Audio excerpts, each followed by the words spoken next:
العزيز الرحيم الذي يراك حين تقوم وتقلبك في الساجدين إنه هو السميع العليم هل أنبئكم على من تنزل الشياطين تنزل على كل أفاك أثيم يلقون السمع وأكثرهم كاذبون والشعراء يتبعهم الغاوون ألم تر أنهم في كل واد يهيمون وأنهم يقولون ما لا يفعلون إلا الذين آمنوا وعملوا الصالحات وذكروا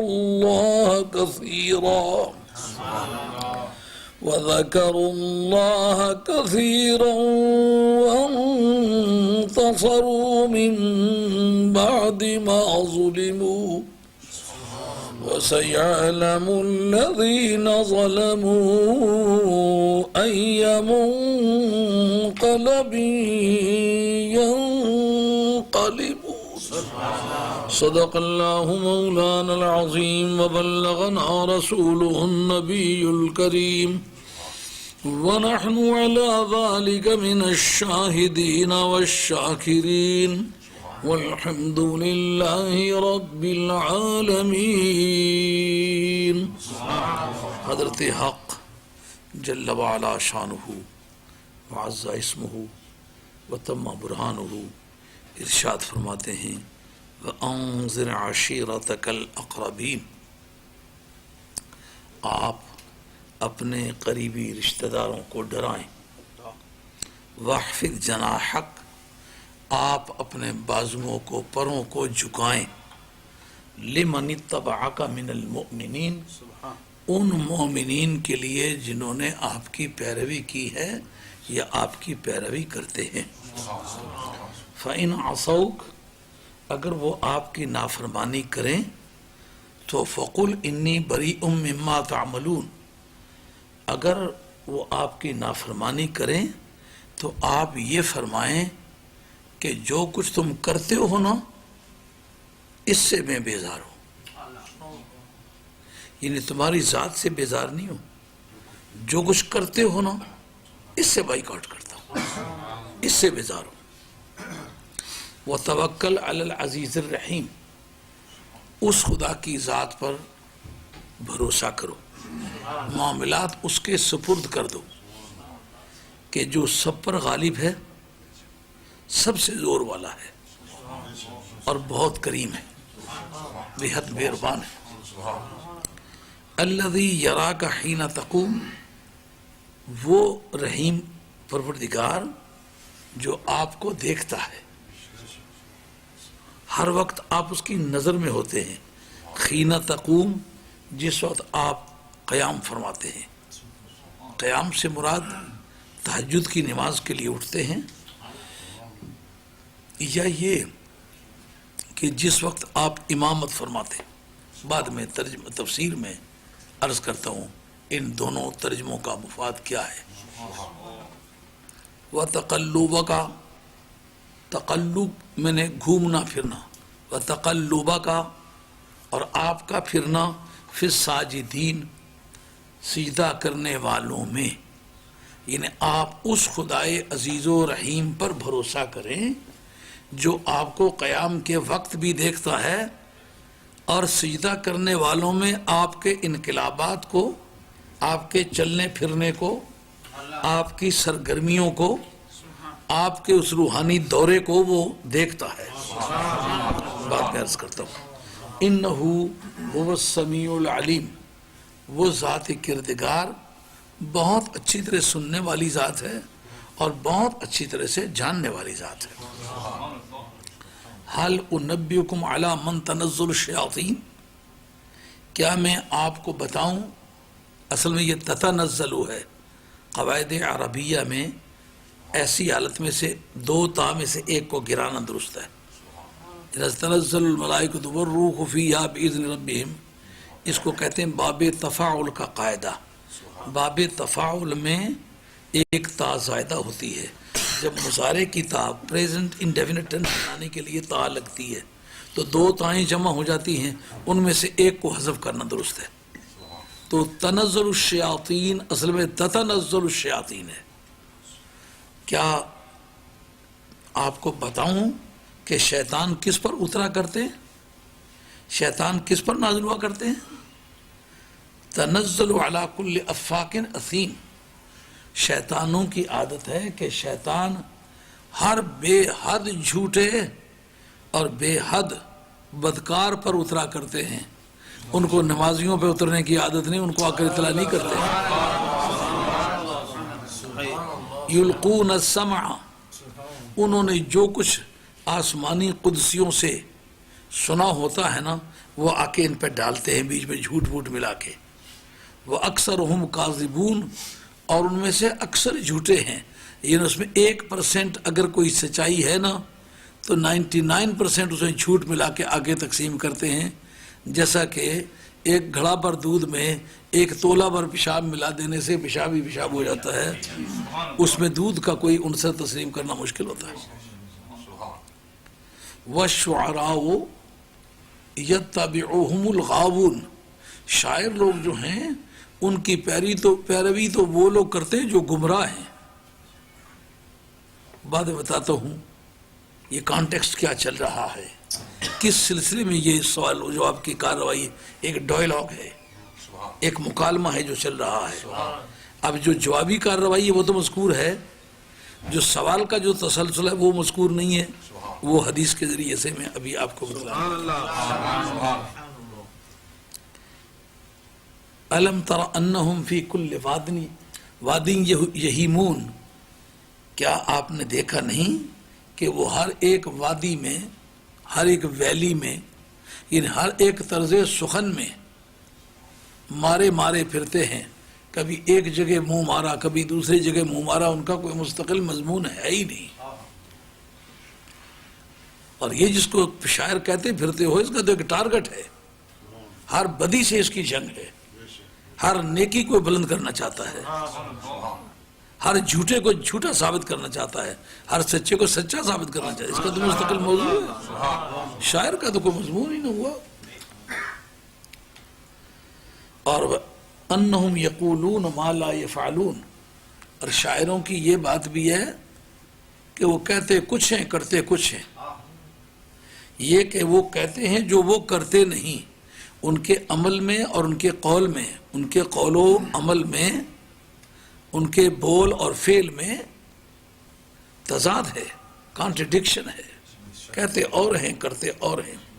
إِلَّا الَّذِينَ آمَنُوا وَعَمِلُوا الصَّالِحَاتِ، اس میں سے مستثنیٰ کرتے ہیں ہم ان لوگوں کو جن کا عقیدہ سچا ہے اور عمل سچا ہے۔ وَذَكَرُوا اللَّهَ كَثِيرًا، اور کثرت سے رب کو یاد کرتے ہیں۔ وَانْتَصَرُوا مِن بَعْدِ مَا ظُلِمُوا، اور وہ انتقام لیتے ہیں اس کے بعد جب کہ ان پر ظلم کیا جا چکا ہو، یعنی ظلم کیے جا چکنے کے بعد وہ بدلہ لیتے ہیں۔ وَسَيَعْلَمُ الَّذِينَ ظَلَمُوا أَيَّ مُنقَلَبٍ يَنقَلِبُونَ، اور ان قریب ظالموں کو پتہ چل جائے گا کہ وہ کون سے پہلو پہ پھرتے ہیں، یعنی اونٹ کون سی کروٹ پر بیٹھتا ہے، پردہ غیب سے کیا برآمد ہونے والا، ان قریب ان کو پتہ چل جائے گا۔ یہ یار اس سراہنے دے دو، یہ بہت یہ ریل گم کر لیتا ہے قرآن مجید کو۔ آیات طیبات کا تحصیل لفظ ترجمہ آپ کے گوش گزار ہوا۔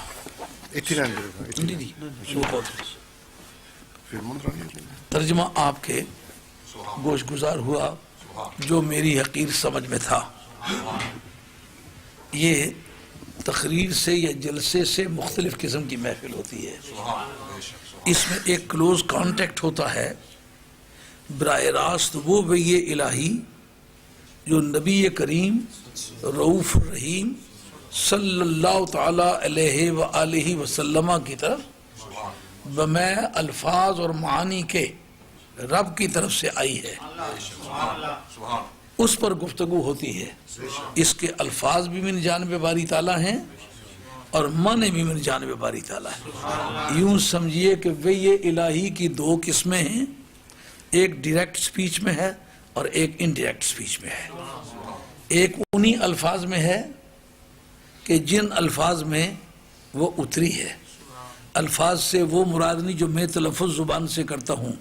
یہ جو میں تلفظ زبان سے کرتا ہوں یہ اس کلام نفسی پر دلالت کرتے ہیں جو من جانب باری تعالیٰ نازل ہوا ہے. وہ کلام نفسی جو ہے وہ ازلی ابدی لم یزلی غیر مخلوق ہے، قدیم ہے. جو میں بول رہا ہوں میں پر میری آواز اور میرے منہ سے نکلنے والے الفاظ یہ مخلوق ہیں، لیکن یہ مخلوق اس غیر مخلوق پر دلالت کرتا ہے. جیسا کہ اس بچے کا نام بھٹی ہے تو لفظ بھٹی کاغذ پر جو لکھا ہوا ہے یہ کس پر دلالت کرتا ہے؟ اس پر دلالت کرتا ہے. اس لیے جو میں منہ سے کلمات بولتا ہوں نا یہ اس قرآن پر دلالت کرتے ہیں جو اللہ تعالیٰ کی طرف سے جبریل امین لے کے آئے اور سرکار کے قلب پر اترا. اس کا نام اصل میں قرآن ہے. یہ جو میں تلفظ کرتا ہوں اس کو مجازن قرآن کہا جاتا ہے. اصل قرآن وہ ہے.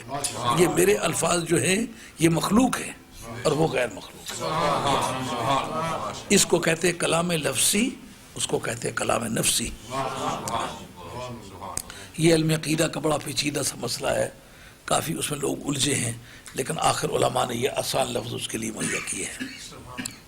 اور یہ آپ کی جو بار شریعت ہے نا اردو میں، اس کے پہلے جلد میں جہاں عقائد ہیں اس میں اس مسئلے کو اس طرح بیان کیا گیا ہے آسان لفظوں میں. اگر آپ اس کو سمجھنا چاہیں تو وہاں بھی لکھا ہوا ہے.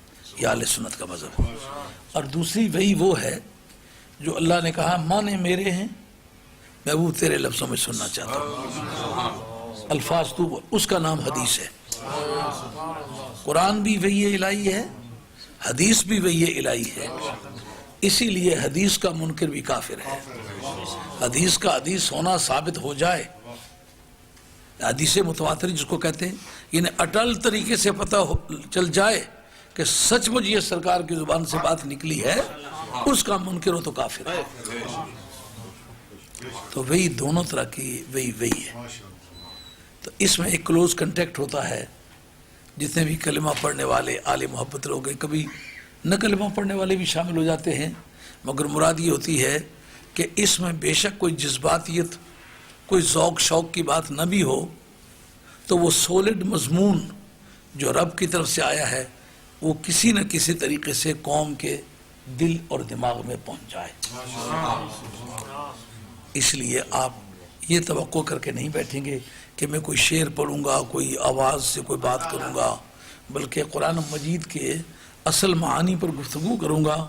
اس میں ذوق تو یقیناً پیدا ہوگا، اس لیے کہ سارے ذوق تو اسی سے نکلے ہیں، اور تو کوئی جو اس سے بیگانہ وہ تو ذوق ہے ہی نہیں. مگر اس وقت قوم اس بات کی عادی ہو گئی ہوئی ہے کہ جب تک کوئی شعر نہ پڑھا جائے سمجھتے تقریر ہی نہیں ہوئی. وہ غالب کہتے ہیں ہر چند ہو مشاہدہ حق کی گفتگو بنتی نہیں ہے بادہ و ساغر کہے بغیر. وہ سمجھتے جب تک کوئی شعر نہ پڑھا جائے تقریر ہی نہیں ہوئی. ایسا ممکن ہے کہ کوئی شعر بھی نہ پڑھوں، ایسا ممکن ہے کہ برابر آ جائے پڑھ بھی لو، منع بھی نہیں ہے. اس لیے کہ اس کے اندر شعر کا ذکر آ رہا ہے. نبی پاک علیہ السلام کے صحابہ نے سرکار کی محفل میں سرکار کے حکم کے مطابق شعر پڑھے ہیں، اور وہ صرف شعر کی حد تک نہیں بلکہ حدیث کے اندر متن مسلم شریف کے متن کے اندر وہ شعر موجود ہیں جو شعر کے شعر ہیں اور حدیث کی حدیث ہیں. حضور نے خود فرمایا اور حضرت حسان بن ثابت نے وہ پڑھے ہیں. اس لیے وہ شعر شعراء کے کلام میں بطور دیوان کے وہ دیوان کے اندر بھی موجود ہیں، مگر مسلم شریف کے متن کے اندر بھی موجود ہیں، کیونکہ سرکار کی بارگاہ میں پڑھے گئے، سرکار نے پسند فرمائے اس کو حدیث تقریری کہتے ہیں۔ حدیث کی 3 قسمیں ہیں۔ ایک حدیث قولی جو نبی پاک علیہ الصلوۃ والسلام کی زبان گوہر فشان نے فرمایا یہ کام کرو یا مت کرو، یہ حلال ہے یہ حرام ہے، یہ جائز ہے یہ ناجائز ہے۔ سرکار کی زبان کے جو بول ہیں اس کا نام ہے حدیث قولی، جو سرکار نے کام خود کیا ہے اور اس میں سرکار کی خصوصیت نہیں، یعنی یہ نہیں کہ سرکار کے ساتھ خاص ہے، بلکہ امت کو بھی وہ کام کرنے کی اجازت ہے، اس کا نام ہے حدیث فعلی۔ حدیث تقریری کس بات کا نام ہے؟ سرکار کے سامنے کوئی کام کیا گیا، سرکار نے اس کو نفرت کی نگاہوں سے نہیں دیکھا، خاموش رہے، لیکن آپ کے چہرے پر ناراضگی کے آثار نہیں تھے، نہ زبان مبارک سے منع فرمایا اور نہ ناراضگی کے آثار سرکار کے چہرہ سیبا پر آئے، اس حدیث کا نام ہے حدیث تقریری۔ ان کا درجہ کیا کیا بنتا ہے؟ یہ تینوں دین کا وہ حصہ ہے کہ ان کو نکالے تو دین دین نہیں رہ جاتا۔ اس کا مطلب یہ ہے کہ نبی پاک علیہ السلام کی خاموشی کے پاس بھی پاور آف لیجسلیشن تھی، جس کا خاموش رہنا بھی قانون ساز ہو وہ بے اختیار ہوتا ہے۔ یہ عقیدہ رکھنا کہ نبی ایک بے اختیار شخصیت کا نام ہے، یہ اسلامی عقیدہ نہیں ہے۔ جو چپ رہے تو بھی قانون بن جائے، اور قانون بھی ایسا بنے کہ اس کو نہ اسمبلی توڑ سکے نہ سپریم کورٹ میں وہ چیلنج ہو سکے۔ اسمبلی کا بنایا ہوا قانون سپریم کورٹ میں باقاعدہ چیلنج ہو سکتا ہے اگر وہ ڈائریکٹو پرنسپلز کے ساتھ، فنڈامنٹل لا کے ساتھ، ہیومن رائٹس کے ساتھ، ڈائریکٹو پرنسپلز کے ساتھ اگر ریپگننٹ ہو، تصادم کھائے، کانٹریڈکشنز کی ہو، لوئر ثابت کر دے کورٹ میں، باقاعدہ وہ سپریم کورٹ میں چیلنجبل ہے، اور سپریم کورٹ کو اس کا اختیار حاصل ہے کہ وہ اسمبلی کے بنائے ہوئے قانون کو توڑ کے نئی طرح سے اس کو فریم کرے، اس کے اندر کوئی ترمیم کرے۔ اور سپریم کورٹ میں کوئی بنا ہوا قانون ہے، اسمبلی کو رائٹ ہے کہ وہاں بیٹھ کے وہ اس کو بھی توڑ دے، لیکن نبی کریم علیہ الصلوۃ والسلام کی زبان سے نکلے ہوئے بول، عمل سے گزرا ہوا کوئی عمل، سرکار کی نگاہوں کی چھلنی سے پار ہوا کوئی عمل، اس کو نہ اسمبلی میں چیلنج کیا جا سکتا ہے نہ سپریم کورٹ میں چیلنج کیا جا سکتا۔ تو جس کی قوت قانون سازی جو ہے وہ سپریم کورٹ سے بھی برتری رکھتی ہو اور اسمبلیوں پر بھی فوقیت رکھتی ہو، وہ بے اختیار ہوگا۔ سمجھے بات؟ اس لیے وہ شعر جو سرکار کی بارگاہ میں پڑھے گئے ہیں وہ حدیث ہے۔ یہ الا ابلغ ابا سفیان عنی مغلغلۃ فقد برق القفاء، یہ شعر ہیں امام حضرت حسان بن ثابت کے، اور یہ مسلم شریف کے متن کے اندر ہیں، حدیث ہیں۔ میں ابھی اس پر گفتگو کرنے والا ہوں انشاءاللہ۔ یہ مضمون پیچھے سے چلا آ رہا ہے، یہ سورہ شعراء اختتام کے پر پہنچ رہی ہے۔ سورہ شعراء میں جو بنیادی مسئلے زیر بحث آئے تھے، ایک تو خدا کا ہونا تھا۔ خدا کا ہونا متنازع فی تھا ہی نہیں کفار مکہ کے نزدیک، مکی صورت ہے۔ کیوں؟ جو 360 کے کال تھے وہ ایک کے منکر تھے۔ قرآن کا پوچھو کہ من خلق السماوات والارض، اس اگر پوچھو کہ کس نے زمین و آسمان بنائے، سیقولن اللہ، یہ کہیں گے، ضرور کہیں گے اللہ اس کا بنانے والا ہے۔ یعنی خدا کا ہونا متنازع فی نہیں تھا، خدا کا ایک ہونا متنازع فی تھا۔ اس پر پروردگار عالم نے 2 طرح کی آیات پیش کی ہیں۔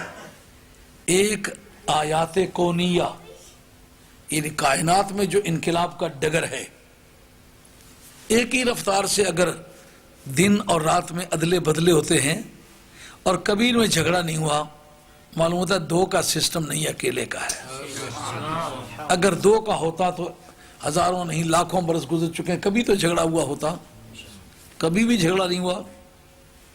اپنے وقت پر بہاریں آتی ہیں، سبزہ اگتا ہے، کلیاں مسکراتی ہیں، پھول مہکتے ہیں، بلبل پھولوں کے ممبروں پر بیٹھ کے محبت کے خطبے دیتے ہیں، اور بہاریں جوبنوں پر آ کے ایک باد خزاں کے جھونکے کا انتظار کرتی ہیں. جو ہی وہ جھونکا چلتا ہے تو پھول کی پتیاں ترازے دامن خاک ہو جاتی ہیں. بچہ ماں کے پیٹ سے کیا حسن و جمال لے کر کے آتا ہے. ماں الگ پیار کرتی ہے، باپ الگ پیار کرتا ہے، اللہ محلے والے الگ پیار کرتے ہیں. تعویذ لیا ہو جی، اس کو نظر لگ جاتی ہے. بڑا ہوتا جاتا ہے، اس کی زلفیں بکھرتی جاتی ہیں، آنکھیں ابھرتی جاتی ہیں، چہرے پر جوبن آتا جاتا ہے. آج بھی کسی بچے کو دیکھا تو اس کے وہ رخسار ابھری ہوئی جیسے ٹائروں میں پھونکے بری ہوئی ہوتی تو دیکھ کے پیار آنے لگا کہ اے اللہ کریم تیری قدرت کیسی ہے. بچہ 6-7 مہینے کا تھا، کسی ساتھی کی گود میں دیکھا ہے. تو اس طرح بچے ابھرتے ابھرتے پوری جوانی کو پہنچ جاتے ہیں. لیکن لکھ ہزار بہار حسن دی خاکو وچ سمانی لا پریت محمد بخشا جگ وجرئی کا. وہ پہلوان جو ایک گھونسا کسی کو مارے 5-5 من کا آدمی ایک ہی گھونسے سے پورے رنگ سے باہر نکل جاتا ہے، ان پر وہ وقت لوگوں نے دیکھا ہے. بیٹھے ہوئے ہیں اٹھ نہیں سکتے، اٹھے ہوئے ہیں بیٹھ نہیں سکتے. جو 12-14 سیر گوشت ایک وقت میں بیٹھے کھا جاتے تھے، آج وہ ایک نوالا فالتو کھانا چاہیں تو پیٹ میں درد ہو جاتا ہے. ان آیات کونیہ کو اللہ تبارک و تعالیٰ نے اپنے ایک ہونے پر بطور ثبوت کے پیش کیا، آسمانی کتابوں کو پیش کیا. یہ اس کا چیپٹر سورہ شعراء کا چلا، کیونکہ مکہ شریف کے آغاز میں جو دور تھا نا اس کے خد و خال اس میں ملتے ہیں. جیسا انذر عشیرتک الاقربین، یہ آیت بالاتفاق 3 سال نبوت میں نازل ہوئی ہے. اس کا مطلب نبی پاک علیہ السلام کے دور نبوت کا آغاز ہے جب یہ صورت نازل ہوئی. تو وہاں کی جو مین پرابلم تھی خدا کا ایک ہونا تھا، ایک پیش کیا.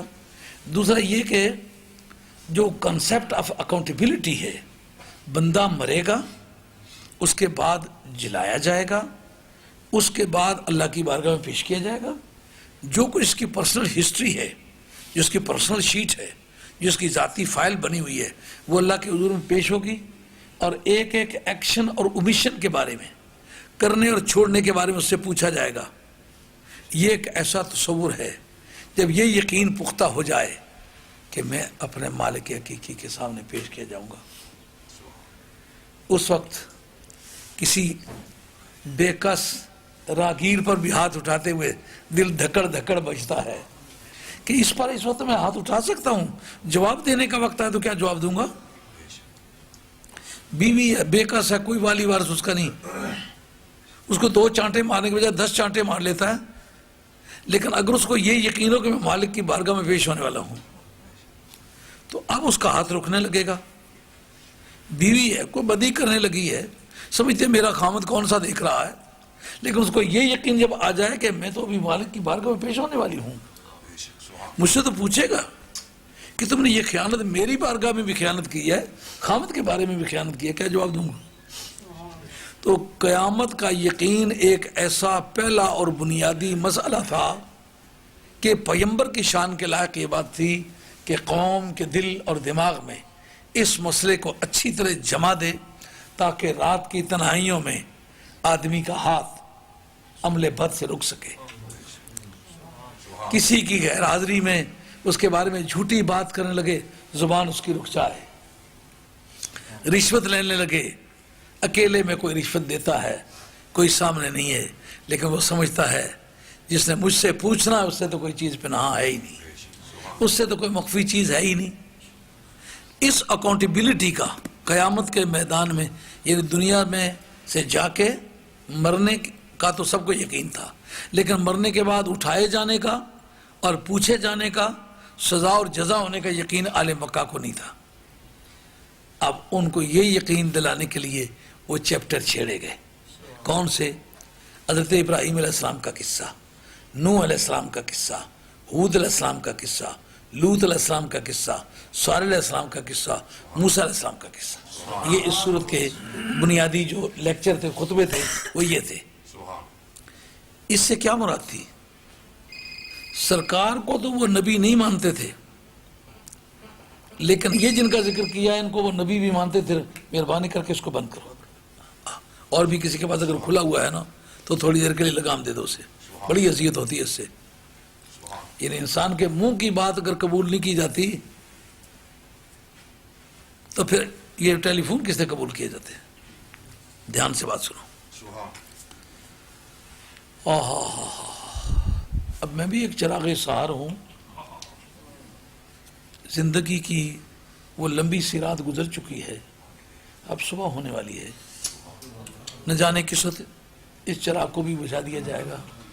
پتہ نہیں دوبارہ یہ محفلیں اس سے بنتی نہیں بنتی. تو یہ ایک پیغام ہے سر راہے، یہ سن لو، کبھی کام آئے گا آپ کو. اللہ کی بارگاہ میں یہ بھی دعا کرو اللہ خاتمہ میرا سچے دین پر کرے. تو اب وہ یہ خطبے کیوں پیش کیے گئے، ان نبیوں کا کیوں ذکر کیا گیا؟ وہ اپنی روزانہ کی بول چال میں ان نبیوں کو نبی مانتے تھے، ان رسولوں کو رسول مانتے تھے، ان کی سچائی کا یقین کرتے تھے.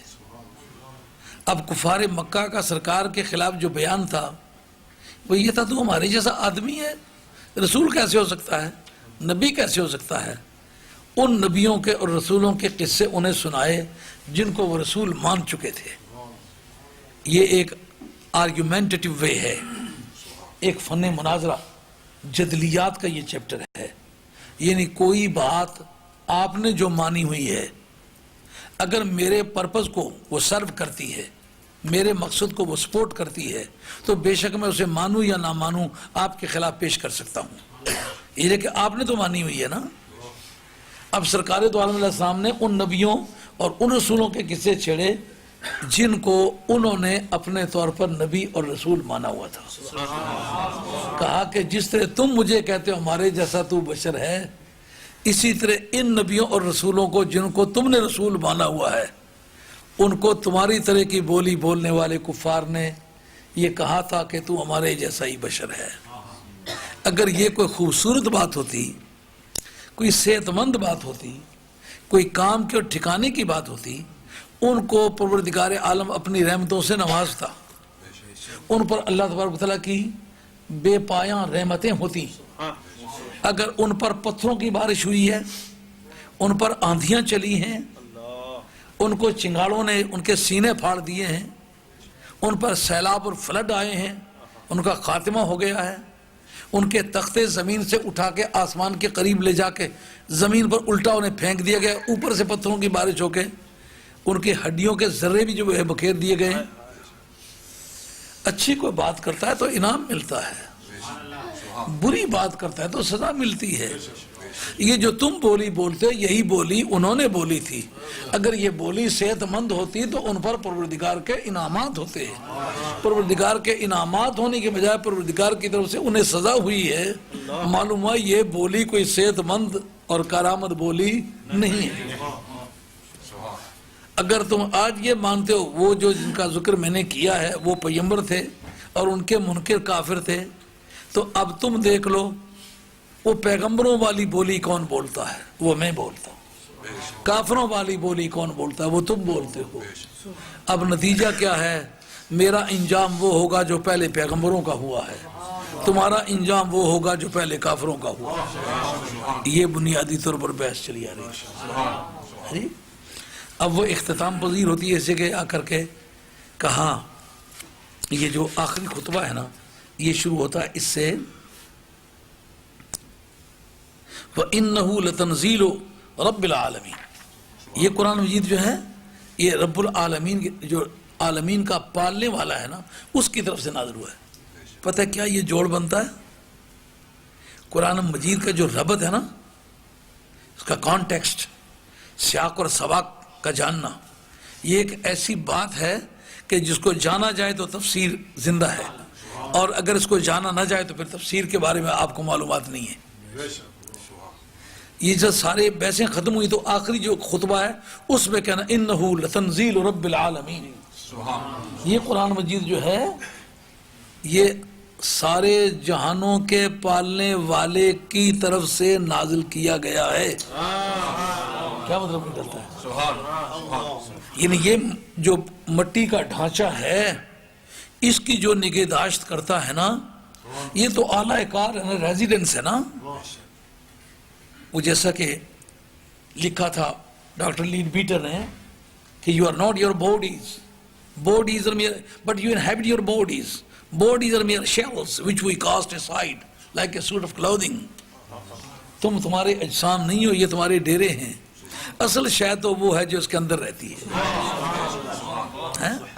تو اس کو جس نے نگلیکٹ نہیں کیا، یہ مٹی کے ڈھانچے کو بھی جس نے پالا ہے، کیا یہ ممکن ہے کہ جس کے لیے یہ ریزیڈنس اصل بنایا تھا اس اصل کو اس نے نظر انداز کیا ہو؟ جب جسم کی بربادی اس نے قبول نہیں کی، اس کو پانی مہیا کیا ہے، اس کو خوراک مہیا کی ہے، اس کو خون مہیا کیا ہے، اس کو وہ سارے ایلیمنٹس مہیا کیے ہیں جو اس کے کمبینیشن کا ذریعہ ہو سکتے ہیں، یا اس کے امپرومنٹ کا ذریعہ ہو سکتے ہیں، یا اس کو مینٹین کرنے کا ذریعہ ہو سکتے ہیں، یا اس کو سسٹین کرنے کا ذریعہ ہو سکتے ہیں. جب اس مادی باڈی کے لیے اس نے اتنے سامان کیے ہیں تو یہ اصل جس کے لیے یہ ڈیرا بنایا تھا اس کی حفاظت کے لیے اس نے کوئی انتظام نہیں کیا. ہاں یہ بات اب سمجھ آئے کہ یہاں کیا معنی بنتا ہے اس کے لیے.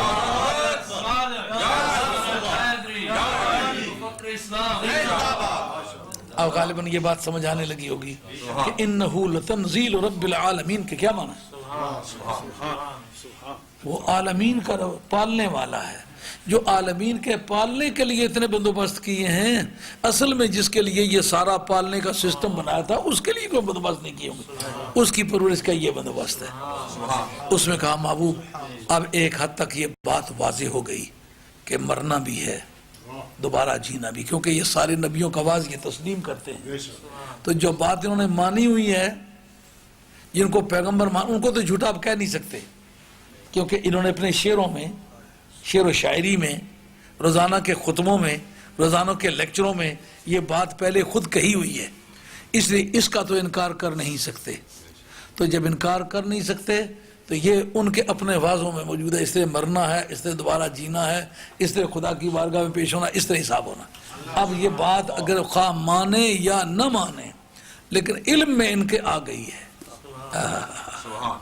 یہ پیچھے بات گزری ہے کہ مانتے نہیں ہیں، جانتے ہیں.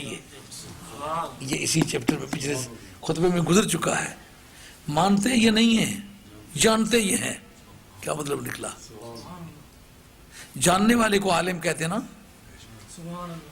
نہ ماننے والے کو بے ایمان کہتے ہیں نا. یعنی علم کے ہوتے ہوئے بے ایمان ہے، ایسا نہیں ہے کہ علم ہی نہیں ہے. علم اور کفر اکٹھے ہو سکتے ہیں، ایسا ممکن ہے، عالم بھی ہو اور کافر بھی ہو. اسی لیے آپ اپنا حق تلاش کرنے کے لیے ولیوں کی جماعت تلاش کریں. جس زمرہ علماء نے اولیاء اللہ پیدا کیے ہیں، آج اس زمرہ علماء کو علماء حق مانے. جس زمرہ علماء نے ولی نہیں پیدا کیے وہ جھوٹا ہے. لِکُونُوا مَعَ الصَّادِقِینَ کی تفسیر میں جمہور صوفیہ کا مسلک یہی ہے کہ اس سے مراد اولیاء اللہ ہیں. کہتے ہیں باقی تفسیروں سے آپ کیوں اتفاق نہیں کرتے؟ وہ کہتے ہیں لِأَنَّ الْعِلْمَ قَدْ يَجْتَمِعُ مَعَ الْكُفْرِ وَالْوَلَایَةُ لَا تَجْتَمِعُ مَعَهُ. علم اور کفر اکٹھے ہو سکتے ہیں. شیطان عالم بھی ہے اور کافر بھی ہے. علماء یہود علماء بھی ہیں اور کفار بھی ہیں. علماء نصارہ علماء بھی ہیں اور کفار بھی ہیں. مرزا قادیانی عالم بھی ہے اور کافر بھی ہے. اور بھی کئی پھر رہے ہوں گے جو عالم بھی ہوں گے اور کافر بھی ہوں گے. ایک ولی بتاؤ جو اسی وقت میں عالم بھی ہو، اسی وقت میں ولی بھی ہو، اسی وقت میں کافر بھی ہو. اگر ولی ہے تو کافر نہیں ہو سکتا، اگر کافر ہے تو ولی نہیں ہو سکتا.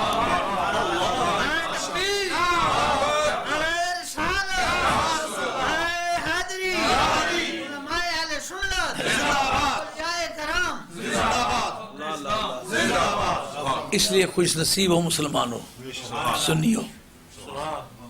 اتفاق سے میں سنیوں کے گھر پیدا ہوا ہوں، لیکن ایمانداری کے ساتھ مطالعہ کیا ہے کہ یہ سب لوگ اپنی اپنی سچائی کا ڈھنڈورا پیٹتے ہیں، مگر کتاب اللہ سامنے ہے، موت کا وقت قریب ہے. اب آپ میری عمر کا کوئی آدمی آپ کی صفوں میں ہے. میں 68 سال کا ہو گیا ہوں، 69واں سال میرا شروع ہے. تو آپ سے میں کچھ انعام نہیں لینا چاہتا جس کی وجہ سے یہ میں آپ کو یقین دلا رہا ہوں. اللہ کے حضور میں پیش ہونے کا وقت قریب ہے. تو میں سمجھتا ہوں ایک سچائی جو مجھ پر کھلی ہے، میں آپ کو اسی دیانتداری کے ساتھ پیش کروں. شیعہ کا مذہب بہت اچھی طرح سے پڑھا سکتا ہوں، ایسا نہیں کہ سنی سنائی بات ہے، بہت کم لوگ اس مذہب کے ہیں جو میری طرح شیعہ پڑھا سکتے ہیں۔ وہابی مذہب بہت اچھی طرح سے پڑھا سکتا ہوں الحمدللہ، اور بہت کم لوگ ہیں اس مذہب کے جو میری طرح وہابیت پڑھا سکتے ہوں۔ خارجی ازم بہت اچھی طرح سے پڑھا سکتا ہوں، معتزلہ ازم بہت اچھی طرح سے پڑھا سکتا ہوں، لیکن سوائے مذہب اہل حق اہل سنت والجماعت کے کسی مذہب کو سچا نہیں پایا۔ نعرہ تکبیر، نعرہ رسالت، نعرہ حیدری، نعرہ غوثیہ، کبرا مفکر اسلام، فیضان کبرا مفکر اسلام، حتی اہل سنت والجماعت۔ میری اطلاع میں کسی صحابی کا کوئی منکر ولی نہیں گزرا۔ صحابہ کا ماننا اس وجہ سے نہیں کہ صحابی کو مانتا ہے، اصل میں سرکار کا رشتہ ہے۔ صحابی تو بڑی چیز ہے، سرکار کے جانور کے منکر ہونے کی صورت میں بھی کچھ ملنے والا نہیں ہے۔ جس کو جس سے پیار ہو انکار کرتا ہے کوئی؟ حضور کی آل بیت کا منکر تاریخ نہیں بتاتی کبھی ولی گزرا ہو یا آئندہ قیامت تک ہو سکتا ہو۔ آل سنت کے مذہب کا منکر تاریخ نہیں بتلاتی ایک بھی ولی گزرا ہو۔ اس لیے آپ اپنے دین پر ثابت قدم رہیں۔ یہ باتیں قرآن کہتا ہے ان کو پتہ چل گئی ہیں کہ تیرا معاملہ سچا ہے، مانتے نہیں ہیں، جانتے ہیں۔ سمجھ آئے گی بات؟ آپ کہتے ہیں وہ جی فلاں نہیں پڑھا ہوا، فلاں کے پاس کتابیں نہیں ہیں، فلاں کو پتہ نہیں۔ ہم پتے کے تو انکار نہیں کرتے کہ پتہ نہیں ہے، ہم کہتے ہیں پتہ ہو کے بے ایمان ہے۔ ہاں، پتہ ہو کے بے ایمان۔ تو اب محبوب کبریا صلی اللہ علیہ وسلم کو اللہ کریم فرماتے ہیں پیارے اب بات کرو، لیکن کام کی ابتدا کس طرح کرو؟ گھر سے شروع کرو۔ انذر عشیرتک الاقربین، اپنے قریبی رشتہ داروں کو ڈراؤ۔ میرے پاس وہ تفسیر مظہری میرے بیگ میں موجود ہے جس کے اندر لکھا ہے کہ یہ آیت نازل ہوئی، حضرت عبداللہ ابن عباس اس کو روایت کرتے ہیں۔ قاضی ثناء اللہ پانی پتی حضرت مرزا مظہر جان جانا رحمۃ اللہ علیہ کے خلیفہ ہیں، 1225 آپ کا سن وفات ہے، اور حضرت خواجہ معصوم بادشاہ جو حضرت امام ربانی مجد الفسانی شیخ حامد سرندی رحمۃ اللہ تعالی علیہ کے بڑے صاحبزادے کے مریدوں کے سلسلے میں سے ہیں، ان کے خلیفہ ہے۔ ان کی کتاب کا نام تفسیر مظہری۔ آئیے مولانا تشریف لائیے، اور بسم اللہ تشریف رکھیے۔ اور شاہ ولی اللہ صاحب محدث دیر آگے تشریف لائیے۔ شاہ ولی اللہ صاحب محدث دروی کے وہ شاگرد ہیں، یعنی تعلیمات میں بھی اور طریقت میں بھی، دونوں میں بڑے بلند پائے آدمی۔ کتاب میرے پاس بیگ میں موجود ہے۔ نبی کریم علیہ السلام نے فرمایا کہ اے علی سارے ہاشمیوں کو بلاؤ۔ کہا جو ہاشمی ہیں موٹے موٹے آدمی وہ تو 40 آدمی بنتے ہیں، تو کھانے کا بندوبست تو خاصا کرنا پڑے گا۔ آپ نا 1 سا آٹا تیار کر لو، اور بکری کی 1 لات گوشت لے لو، اور ایک برتن کی طرف اشارہ کیا کہ یہ پانی لے لو۔ انہوں نے کہا یہ تو ایک آدمی ہاشمیوں کو کھا جائے، بڑے بڑے شاہزور آدمی ہیں، بڑے بڑے موٹے تازے پہلوان آدمی ہیں، اور تم تیار کر لو۔ تیار کیا، ہاشمیوں کو بلایا۔ نبی کریم علیہ السلام فرماتے ہیں کون ہے تم میں جو آج اس دعوے کی بنیاد پر مجھے اپنا بھائی بنا لے کہ مجھے اللہ نے اپنا رسول مبعوث فرمایا ہے۔ اس وقت جو ہے نا فتابادر ابو لہب، یہ بہت نمبردار طویل کا آدمی تھا ابو لہب، سب سے پہلے سبقت کر کے یہ بولا، انہوں نے کہا ہمیں چھوڑ کے تمہیں اللہ تعالیٰ نے رسول بنایا؟ یار یہ تو پاگل ہو گیا، اس کو کسی نے جادو کر دیا ہے۔ یہ جو ہے نا ہر آدمی کے تو تم پر تعویذ ہوئے ہیں، تم پر جادو ہوا ہے، یہ ابو لہب کی بولی ہے۔ سرکار کو دیکھتا ہے کہتا ہے اس کو کسی نے کچھ کر دیا ہے۔ آپ اس سے باز رہیں، یہ آل حق کی بولی نہیں ہے۔ ہاں، سرکار دو عالم علیہ السلام فرماتے ہیں کہ تمہیں میں ہدایت کرتا ہوں، کبھی تم نے رب کے بارے میں بندے کے بارے میں جھوٹ کہتے ہوئے سنا؟ کہ نہیں۔ کہ ساری زندگی میں جو گزرے کوئی 40-43 برس کا زمانہ ہے، کوئی ثبوت اس طرح کا ہے کہ میں نے کبھی جھوٹ بولا بندے کے بارے میں؟ انہوں نے کہا نہیں۔ ان کا جو بندے کے بارے میں جھوٹ نہ کہے وہ رب کے بارے میں جھوٹ کہے گا؟ کس قدر کاٹ کے الو ہو۔ میں جب بندے کے بارے میں جھوٹ نہ ہوں، خدا کے بارے میں کہوں گا تو مجھے بھیجا اور بات سچی نہ ہو، سوچنے والی بات ہے۔ یہ گزری ہوئی زندگی بڑی شے ہوتی ہے، اس لیے جو کسی کے مستقبل کے بارے میں ہو نا بات، تو گزری ہوئی زندگی اس کے پہلے دیکھتے۔ اب جب سارے تیار ہو کے لڑائی کرنے کے لیے، اس وقت نبی کریم علیہ السلام نے فرمایا آج کوئی بھی میرا بوجھ اٹھانے والا کوئی بھی نہیں ہے۔ یہ الفاظ ہے، آج میرا بوجھ اٹھانے والا کوئی بھی نہیں۔ میرا وزیر کہتے ہیں بوجھ اٹھانے والے کو، کوئی میرا وزیر نہیں ہے آج۔ اس وقت جناب حیدر کرا پچھلی صفوں سے آگے ان کا پہلے یہ بات بتلاؤ کہ یہ جو کھانا تھا تسلی بخش تھا کہ نہیں؟ ان کا کھانا تھا تسلی، ان کا پیٹ بھر کے کھایا ہے کہ نہیں؟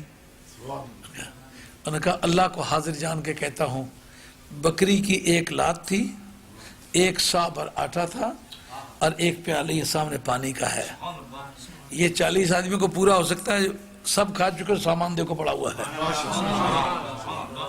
اور کہتے ہو کہ تلوار سے تمہاری گردن اڑائیں گے؟ سرکار کو یہ بات کہی ہے تم نے؟ اب کوئی نہیں بولتا۔ اب میں اس ماں کے لال کی شکل دیکھنا چاہتا ہوں جس نے یہ کہا میں تلوار ماروں گا۔ اب باہر نکل کے ایک مرتبہ صفوں سے تلوار کا نام لے کے دیکھیں، آل نظر کی آنکھ کا تارا علی، آل وفا کے دل کا سہارا علی۔ ایک کیف ایک سرور سا رہتا ہے رات دن، جب سے ہوا ہے ورد ہمارا علی۔ علی امام منستو منم غلام علی، ہزار جانے گرامی فدائے نام علی۔ تمام حاضرین پوچھتے ہیں یہ کون ہے یار، کم عمر سا ہے لیکن اس کی آواز ہے کہ بجلی کا کڑکا ہے، ایسا پتہ چلتا ہے ذرا زور دے کے چھت اٹھ جائے گی اوپر۔ کہ اس کا نام علی، کہ یا رسول اللہ میں آپ کا بھائی ہوں، میں آپ کو رسول کہتا ہوں، اور نہ صرف رسول کہتا ہوں بلکہ اس کی شکل دیکھنا چاہتا ہوں جو کہتا ہے گردن اڑا دوں گا۔ اگر آج کی مجلس میں وہ کھڑا ہو کے نہ بول سکا کہ تلوار کا نام میں نے لیا تھا تو آئندہ اس کو ہاشمی ماں کا دودھ حرام ہے، پوری زندگی تلوار کا نام لیتا۔ مرد بنے سبوں سے باہر نکلے، موت زندگی کا معاملہ ہے۔ معلوم ہوا کہ نبی کی نبوت اور اس کے عشق کی داستان موت و حیاتی سے شروع ہوئی ہے۔ آج جو مرنا چاہے، جو عشق گلی میں رہتے ہیں انہیں بورے بورے کہتے ہیں، جو عشق گلی میں رہتے ہیں انہیں بورے بورے کہتے ہیں، جو تن من پیا پہ وارے نہیں مکتی کا ڈونگ رچائے گی۔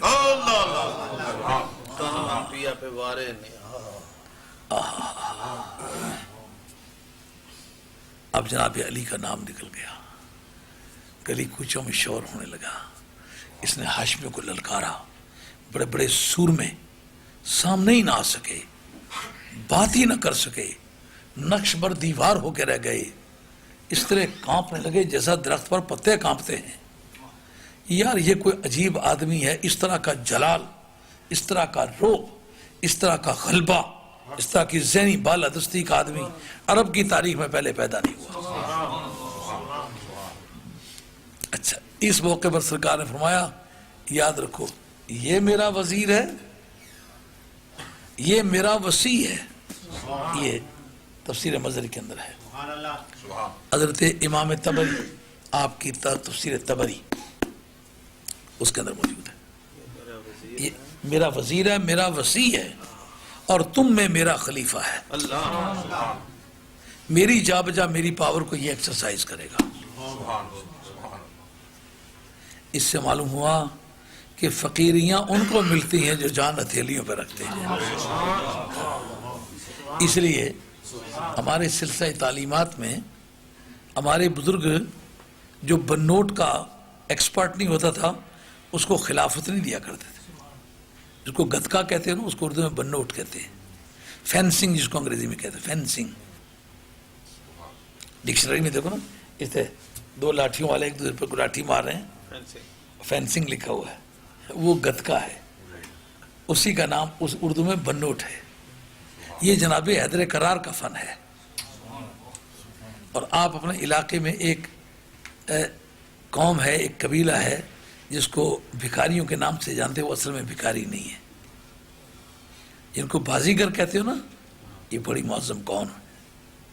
کسی کو کمینہ جاننا یہ کوئی خوبی کی بات نہیں ہے. اسلام میں کمینہ کا کوئی تصور نہیں ہے. انما العزت للہ ولرسولہ وللمؤمنین. اللہ عزت والا ہے، اس کا رسول عزت والا ہے، اور جس نے بھی سرکار کا کلمہ پڑھا وہ عزت والا ہے، اور دنیا میں بھی عزت والا ہے، قیامت میں بھی عزت والا ہے. کمینہ کا تصور نہیں اسلام میں. ایک سے دوسرا زیادہ بزرگ ہو سکتا ہے لیکن کمینہ کوئی بھی نہیں ہے. وہ بازیگر جو ہیں حضرت قمر کی اولاد میں سے ہیں. حضرت قمر جو ہیں وہ حضرت حیدر کرار کے اکھاڑے کے ساتھیوں میں سے ہیں. حبشہ کے رہنے والے تھے اور پھر میدان کے وار ان کے دیکھنے والے تھے. ہاں، نام قمر تھا. قمر اصل میں کہتے ہیں چنڈول. چنڈول جس کو پنجابی میں سیڑ کہتے ہیں، جس کو فارسی میں چکاوک کہتے ہیں، اور عربی میں اس کو وطوات کہتے ہیں، انگریزی میں اس کو پچنیٹک کہتے ہیں. وہ چھوٹی سی ہوتی ہے، دم اس کی لمبی سی ہوتی ہے. یہ اگر کوئی آدمی آپ میں شکار کرنے والا ہے تو اس بات کو جانتا ہوگا کہ وہ اوپی کرتی ہے. جہاں کہیں وہ نظر آئے نا، آپ سمجھ جائیں کہ تیتر یہاں ضرور ہوں گے، کیونکہ اس کا کام ہوتا ہے تیتروں کو آگاہ کرنا کہ شکاری پرندہ کوئی آ گیا ہے جو آپ کو شکار کرے گا. وہ میں اس کی کم و بیش زبان کو سمجھتا ہوں میں، کہ وہ کیا کس طرح بولے تو باز مراد ہوتا ہے، کس طرح بولے تو شکرا مراد ہوتا ہے، کس طرح بولے تو بادشاہ مراد ہوتا ہے، کس طرح بولے تو شاہین مراد ہوتا ہے، کس طرح بولے تو کوہی مراد ہوتی ہے. یہ جرہ، کٹا باز، کوہی، بیری، ریگی، شکرا، بادشاہ، مشین، ترمتی، یہ جانور ہیں جو پرندے شکار کرتے ہیں. ان میں کوہی، بیری، ریگی اور شاہین، یہ تین جانور ہیں جو سیاہ چشم ہیں، کالی آنکھوں والے ہیں. نہیں تو ان تینوں کو چھوڑ کر کے کوئی جو سیاہ چشم ہے وہ شکاری پرندہ نہیں ہوتا.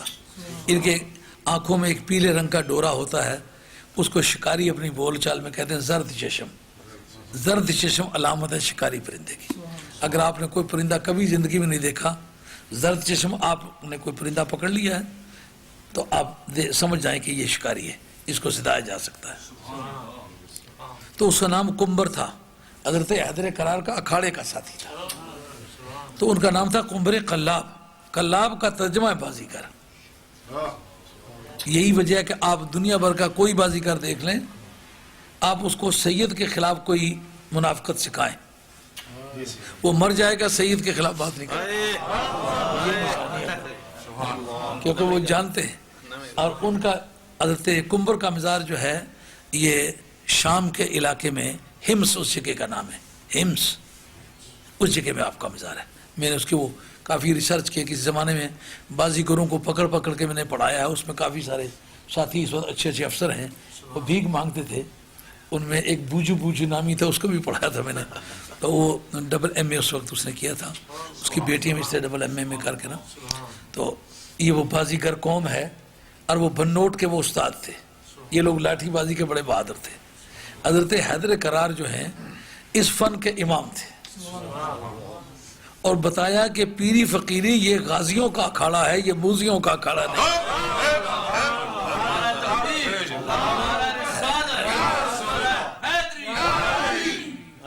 اب اسلام پر کوئی مشکل وقت آ بنے تو وہ کہے جناب ہم لوگ تو بزرگ ہیں، ہم جھگڑوں کو نہیں پڑھتے، یہ موذیوں کی بولی ہے، یہ غازیوں کی بولی ہے. علی ہے، بدر کی جنگ ہوئی ہے نا، لڑائی کا وقت ہے. ایسا نہیں کہ میں چلے کاٹوں گا آپ جائیں. فرنٹ پہ دشمن ولید ہے، عتبہ ہے، شیبہ ہے، رستم عرب ہے، مشرق آرمی کا CNC ہے، مشرق آرمی کا پالیسی فریمر ہے. ایک ہی گھر کے 3 آدمی ہیں.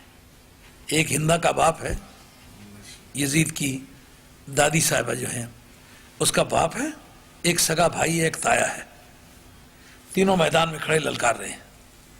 3 مدنیوں کو بھیجا گیا، پوچھتے کون ہو؟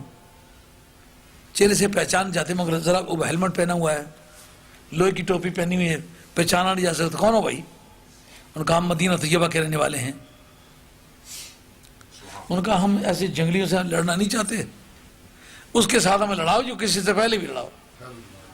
اے خدا اس کو مروائیں جیسا کہ آپ کو تو غسل بھی ماریا ہوا ہے۔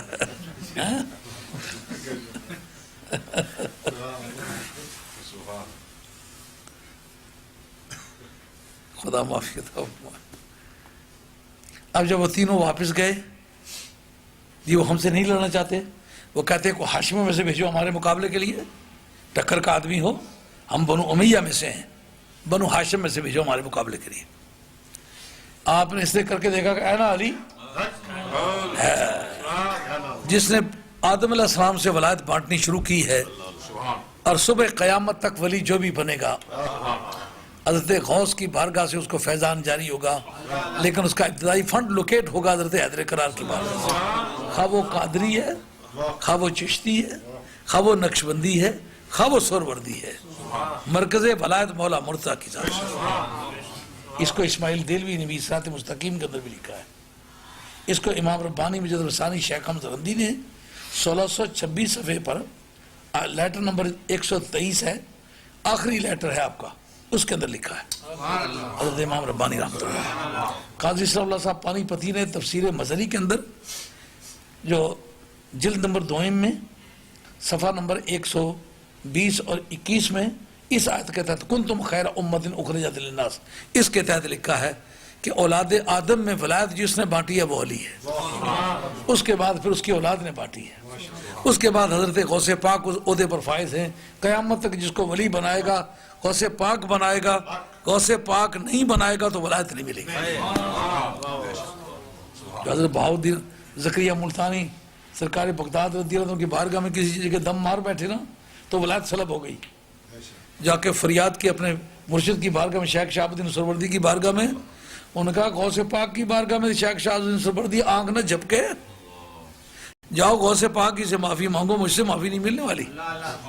حضرت بہاؤالحق زکریا ملتانی رحمۃ اللہ علیہ اپنے گلے میں چادر ڈال کے نا کہتے ہیں بدل دارم ولائے تو، بجان دارم وفائے تو، فقیر تو گدائے بے نوائے تو، بہاؤالدین ملتانی کند ہر دم ثنا خوانی کہ تو محبوب سبحانی و محی الدین جیلانی۔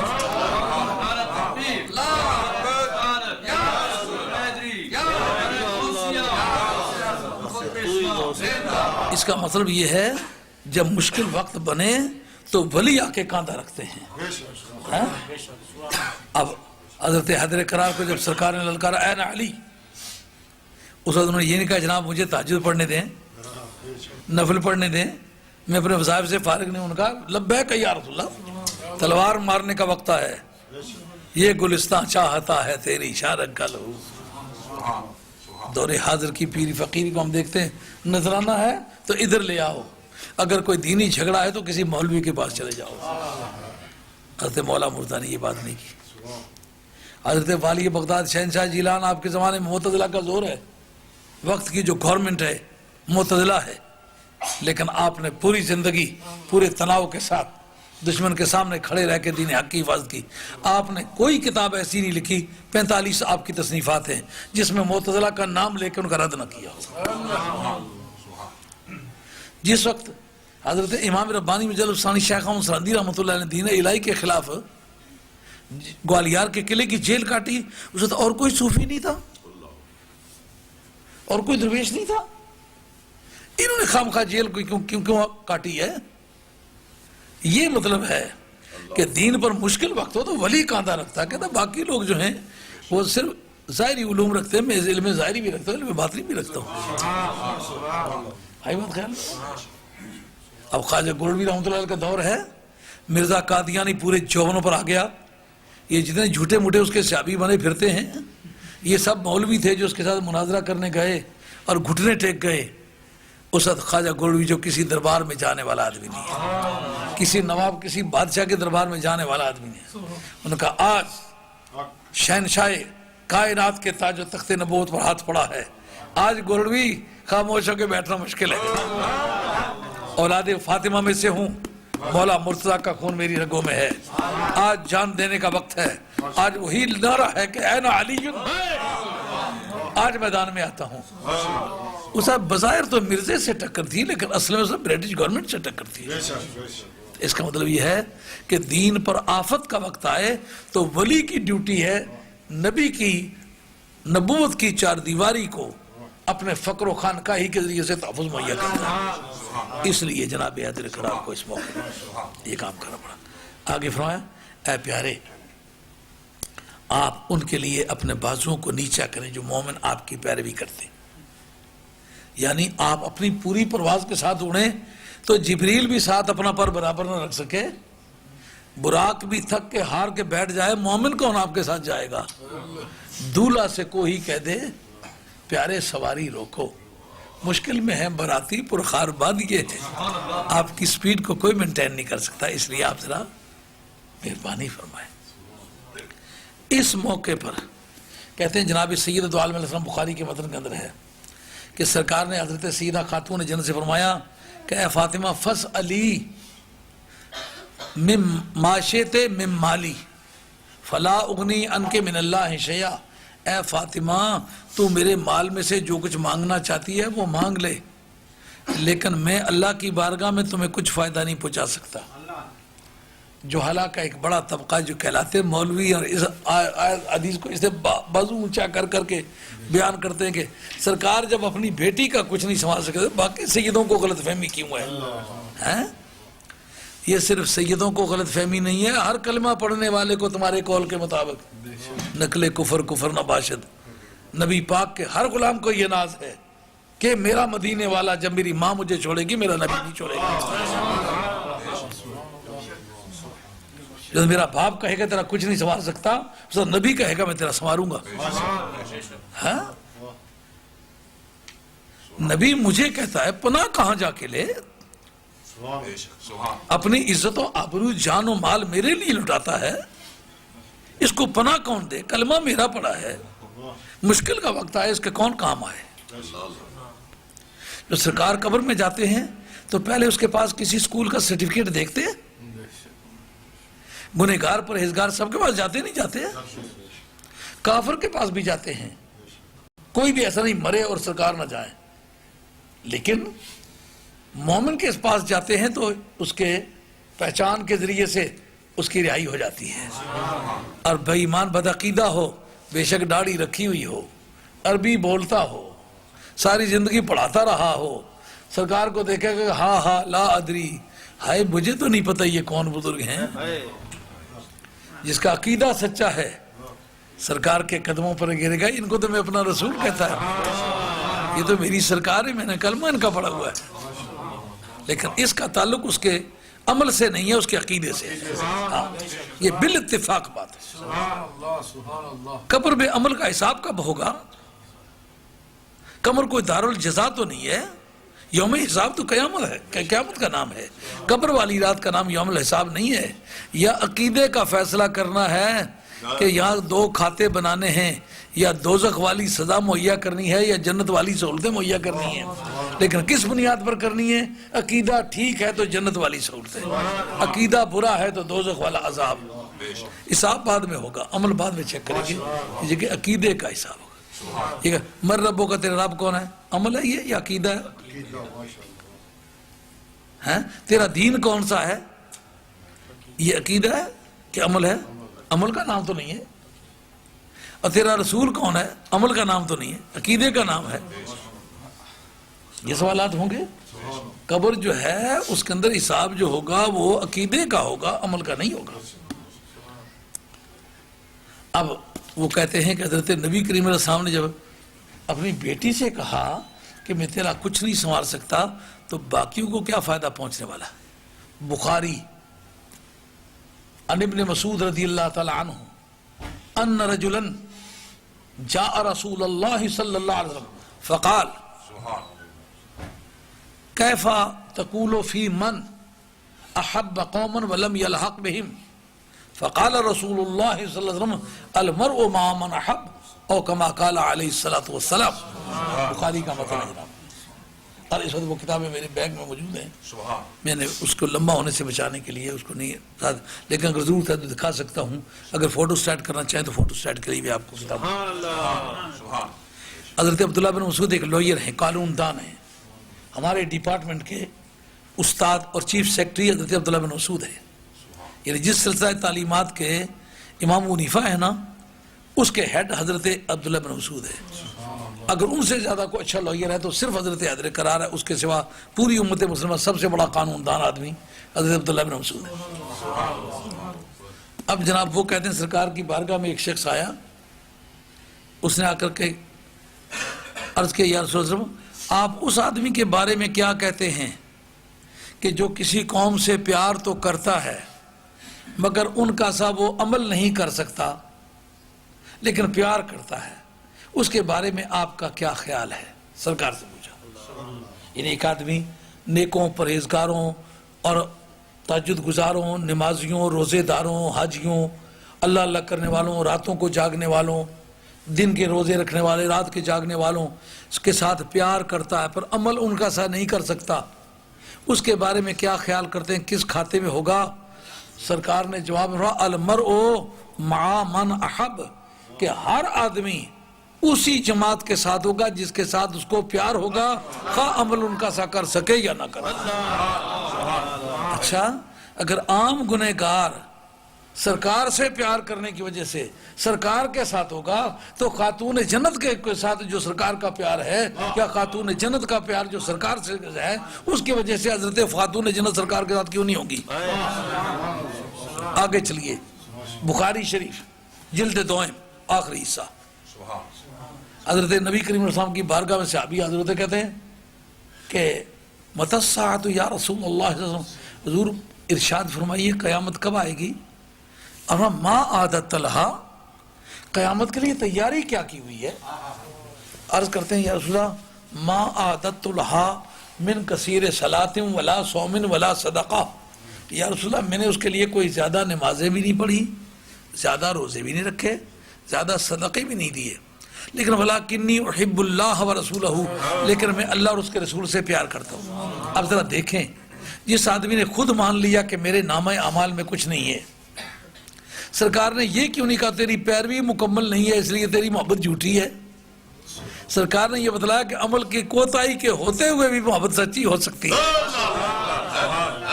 اس لیے با محباں باش دائم ہم نشین، با محباں باش دائم ہم نشین، تا توانی روئے آدھا رام بھی، جہاں تک تجھ سے بن آئے آل محبت کی مجلسوں میں بیٹھا کر، اور ان سوکے پھیکے بے ذوقے لوگوں سے دور رہا کر، ان کے پاس بیٹھنے سے خشکی آتی ہے، محبت نہیں آتی۔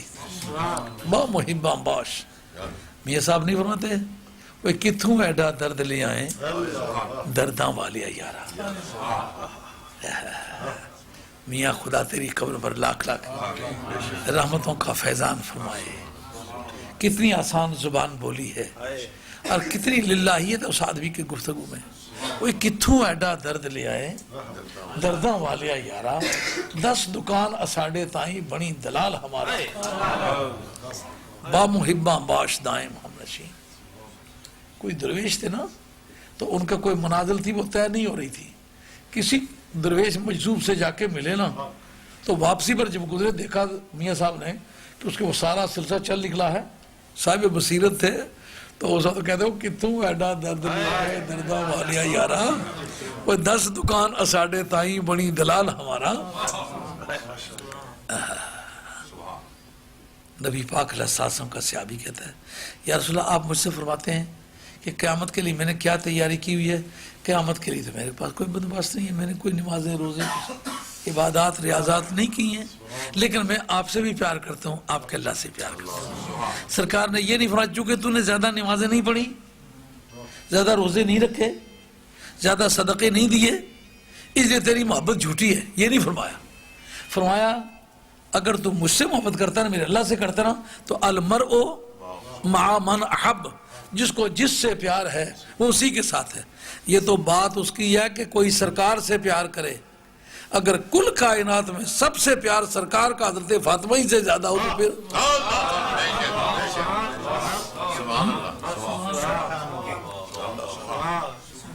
اور وہ احادیث لکھی ہیں حضرت ابن ابی جمرہ نے، بوجت النفوس 4 جلدوں کی کتاب ہے جو بخاری کی شرح ہے، اس کے اندر لکھا ہے یہ حدیث منسوخ ہے. اگر بخاری کو اس کی اطلاع نہیں ہے تو نہ ہو، یا کسی واز کرنے والے کو اس کی اطلاع نہیں ہے.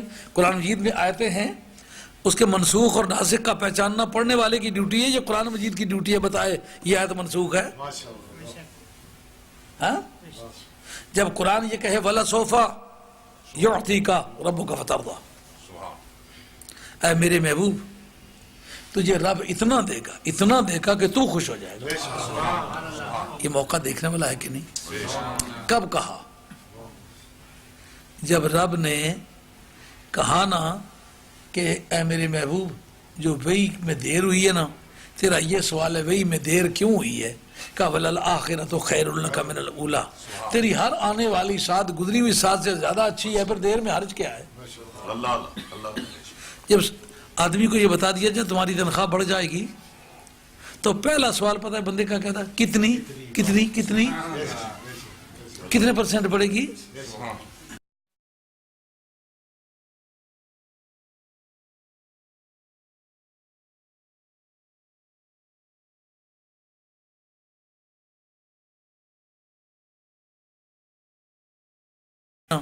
تیرا یہ سوال ہے وہی میں دیر کیوں ہوئی ہے؟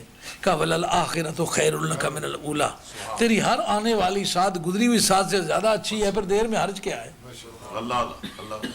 جب آدمی کو یہ بتا دیا جائے تمہاری تنخواہ بڑھ جائے گی تو پہلا سوال پتہ ہے بندے کا کہتا ہے کتنی کتنی کتنی کتنے پرسنٹ بڑھے گی؟ جو ہی رب نے کہا نا، یہ ہے اس میں تفضیل کا صیغہ، یہ کمپیریٹیو ڈگری کے لیے آتا ہے. وَلَلْآخِرَةُ خَيْرٌ لَكَ مِنَ الْأُولَىٰ، تیری دنیا سے تیری قیامت اچھی، تیری گزری ہوئی ساتھ سے ہر آنے والی ساتھ اچھی. فوراً یہ سوال ابھرا کہ کتنی اچھی ہوگی؟ آپ نے کہا پہلے پتہ تو تجھے بھی اندرونی بات، اگر تو اس کا اعلان ہی کرانا چاہتا ہے نا تو میں تمہیں واضح کرتا ہوں وَلَسَوْفَ يُعْطِيكَ رَبُّكَ فَتَرْضَىٰ، اور پیارے اتنی اچھی ہوگی جتنی تیری مرضی ہوگی. نعرہ تکبیر، نعرہ رسالت، نعرہ حیدری، فیضان حضور مفکر اسلام. با محباں باش دائیں ہم نشیں، با محباں باش دائیں ہم نشیں، تا توانی روئے آدھار ہم. کیا مطلب نکلا؟ کہیں کہا نا کہ 1 کا 10 گنا ثواب دیں گے، ہر نیکی کا 10 گنا. اچھا، اور اگر 1 روپیہ راہ مولا میں دیا تو آپ کو 700 واپس کریں گے. اچھا، ایک نہیں کافی نہیں لگتا. کہا تیری مسجد میں آ کے نماز پڑھے، 1 نماز کا 50,000 ثواب. کہا پھر بھی کافی نہیں لگتا، میرا کام، میری امت کا معاملہ کافی گڑبڑا ہے، ان کو کمپنسیٹ کرنے کے لیے کافی اور بھی مہربانی کریں. کہا کہ اگر مکہ شریف میں آ کے نماز پڑھے 1 نماز کا 1 لاکھ. انہوں نے کہا اس سے بھی حساب بیلنس نہیں ہو رہا. کہا پھر ایسا کرتے ہیں وَلَسَوْفَ يُعْطِيكَ رَبُّكَ فَتَرْضَىٰ، اس طرح کر لیں گے جس طرح تیری مرضی ہوگی. اب سرکار نے جواب میں کیا بولا؟ وَاللَّهِ قَدْ لَا أَرْضَىٰ وَوَاحِدٌ مِّنْ أُمَّتِي فِي النَّارِ، خدا میں پہلے ہی بتا دیتا ہوں اگر میرا ایک بھی امتی دوزخ میں ہے، میں خدا تیرے قسم کھا کے کہتا ہوں کبھی راضی نہیں ہوں. کہا پھر پیارے روٹھنا تیرا کام ہے، راضی کرنا میرا کام. دنیا دیکھے گی کہ تو روٹھنے میں کامیاب ہو گیا ہے یا ہم راضی کرنے میں کامیاب ہو گئے. تو جب ساری دنیا کو سرکار بیڑے پار کریں گے، فائدہ پہنچائیں گے، فاطمہ ہی معاذ اللہ ثم عیاذ باللہ ایسی ہیں کہ ان کو کوئی فائدہ نہیں پہنچا سکے. مروا وہ حدیث منسوخ ہے، منسوخ ہے.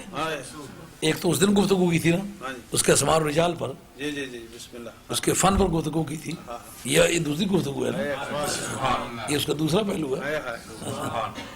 اب روزانہ وہی بات بتائیں جو پہلے گزر چکی ہے، تو پھر وہ آدمی جو ساتھ ساتھ سفر کرتے ہیں ان کو کیا ملا؟ کل اور تھی آج اور ہے.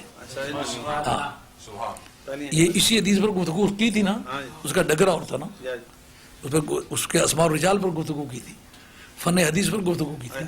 ہاں لیکن یہ اور اس کا رخ ہے نا. اب خود اس آیت کے اندر موجود ہے کہ یہ ترجمہ اور تفسیر کرنا غلط ہے. کیوں؟ کہا اے میرے محبوب تم کیا کرو، تم اپنے ان غلاموں کے لیے پر ذرا نیچے کرو. پرندہ اڑنا چاہے تو پر اوپر کرتا ہے، اور جب بیٹھنا چاہے تو پر نیچے کرتا ہے. کہا پیارے ذرا ٹھہر جاؤ، تمہاری سپیڈ جو ہے اس کے ساتھ تو کوئی برابر قدم رکھ نہیں سکتا، تو ان کو ساتھ لے کے چلنے کے لیے نا سپیڈ ذرا کم کرو. اور کن کے لیے؟ جو آپ کی پیروی کرتے. اب طبقے دو بن جائیں گے، ایک پیروی کرنے والا ایک نہ کرنے والا. فَإِنْ عَصَوْكَ، اگر وہ تیری نافرمانی کریں، امتی ہوں تیرے، کلمہ پڑھیں تیرا، بات پوری تعمیل نہ کر سکے، پھر کیا ہوگا؟ کیوں مولانا قرآن مجید نے سارے گوشوں کو واضح کیا کہ نہیں کیا؟ فَإِنْ عَصَوْكَ، اگر وہ تیری نافرمانی کریں تو کیا کر؟ فَقُلْ إِنِّي بَرِيءٌ مِّمَّا تَعْمَلُونَ، کہ میں اس سے بائیکاٹ کرتا ہوں جو تم نے کام کیا ہے. اس جگہ صاحب روح المعانی سید محمود آلوسی بغدادی، یہ شیخ خالد کردی کے مرید ہیں. شیخ خالد کردی جو ہیں یہ خلیفہ حضرت مجدد الفسانی رحمۃ اللہ علیہ. یعنی یہ تفسیر روح المعانی جو ہے یہ نقشبندی مجددی خالدی کردی کا یہ سلسلے کی یہ تفسیر ہے. آئی بات سمجھ میں؟ سید محمود آلوسی، اور اس کو دیوبندی حضرات نے بہت اچھی طرح زمانہ ہے. دیوبندی علماء نے لکھا ہے کہ اگر یہ آدمی اپنے وقت میں تفسیر نہ لکھتا تو تفسیر مفقود ہو چلی تھی، اس نے تفسیر کو زندہ کیا دوبارہ. وہ لکھتا ہے، کیا لکھتا ہے؟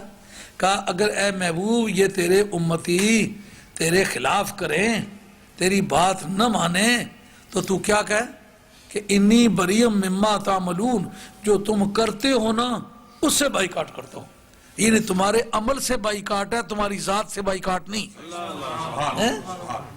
یعنی یہ عمل میں اس کو کبھی جسٹیفائی نہیں کر سکتا، یہ نہیں کہہ سکتا تم نے ٹھیک کیا ہے، مگر میرا کلمہ پڑا ہوا ہے، اب میں تمہیں چھوڑ بھی تو نہیں سکتا نا. لجپال پریتا جوڑ دے نہیں، جے جوڑن تھا پھر توڑ دے نہیں، جدی باں پکڑے پھر چھوڑ دے نہیں.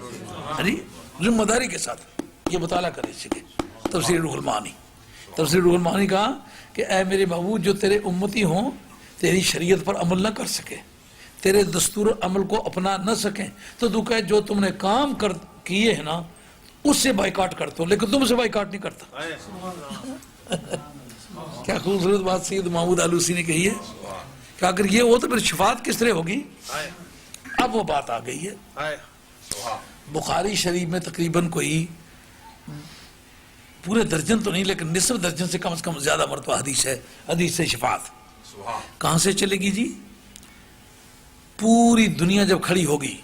ایک مرتبہ میں نے یہاں پہلے شفاعت پر گفتگو تھوڑی سی کی ہے، لیکن وہ اور ڈگر پہ کی ہے، یہ اور ہے اس کا رخ. آج سے چند مہینے پہلے کسی وقت میں نے شفاعت کے مسئلے کو ٹچ کیا تھا یہاں. تو اب تک اس کو سمجھیے. حضرت سیدہ فاطمہ کو کہنا کہ میں تیرا کچھ نہیں سنبھال سکتا، اس کی تردید کر رہا ہوں. اس جگہ سرکار دو عالم علیہ السلام کے بارے میں ہے کہ جب قیامت کا میدان ہوگا اس وقت تمام انسانیت اس پر متفق ہوگی کہ یارو ایسا کرو کہ اللہ کا نیک بندہ تلاش کرو، اس کو کہو رب سے بات کرے. اس جگہ حضرت امام ابن حجر عسقلانی رحمۃ اللہ علیہ فتح الباری شرح بخاری 14 جلدوں کی کتاب ہے، الحمدللہ اول سے آخر تک ایک ایک صفحہ اس کا مطالعہ کیا ہوا ہے اور پورے پر نوٹ چڑھے ہوئے. اس جگہ وہ بحث کرتے ہیں، کہتے ہیں کیا وجہ ہے. اس جگہ کوئی اخبار نہیں نکلے گا، کوئی اشتہار نہیں نکلے گا، کوئی ریڈیو نہیں چلے گا، کوئی کسی طرح کی پبلسٹی نہیں ہوگی. بندے یہ کس طرح فیصلہ کر لیں کہ کوئی اللہ کا نیک بندہ تلاش کرو. اس جگہ کافر بھی متفق ہو جائیں گے، مومن بھی متفق ہو جائیں گے. جو کہتے ہیں جی بندے سے کیا مانگنا ہے، سیدھا اللہ ہی سے مانگو، یہ بھی متفق ہو جائیں گے کہ کوئی بندہ ہی تلاش کرو. کیا بھائی بات سمجھ آنے والی ہے؟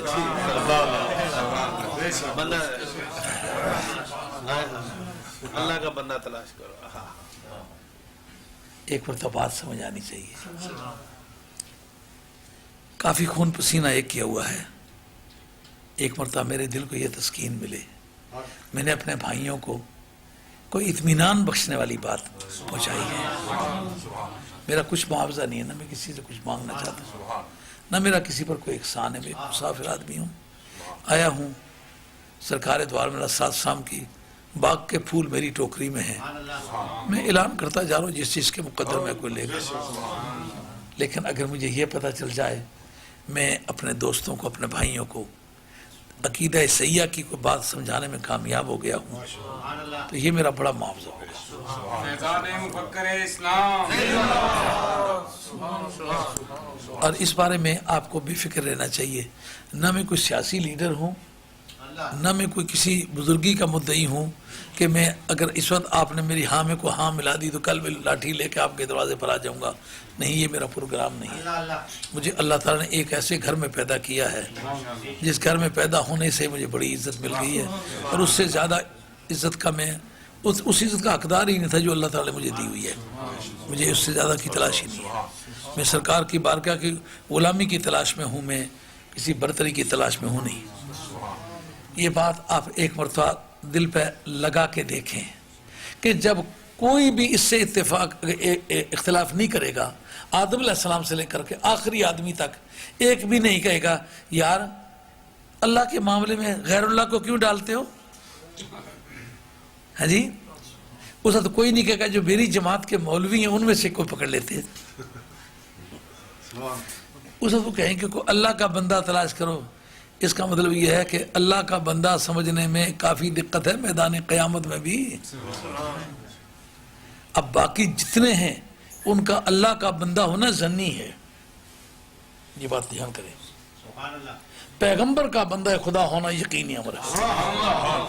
اس لیے ان کے اتفاق اس پر ٹھہرے گا کہ کوئی مولوی یا پیر یا صوفی یا کوئی ولی، اس کی ولایت یا بزرگی ضنی دلالت ہے.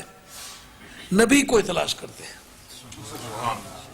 اس جگہ حضرت امام ابن حجر مکی، حضرت امام حجر اسقلانی کہتے ہیں فتح الباری شریف کے اندر، کہتے ہیں جب اس طرح کا کوئی محرک نہیں ہوگا جو موٹیویٹ کرے کہ جاؤ کوئی اللہ کا بندہ تلاش کرو، پھر کس وجہ سے یہ آئیڈیا ان کے دماغ میں آئے گا. یہ بات قابل غور ہے.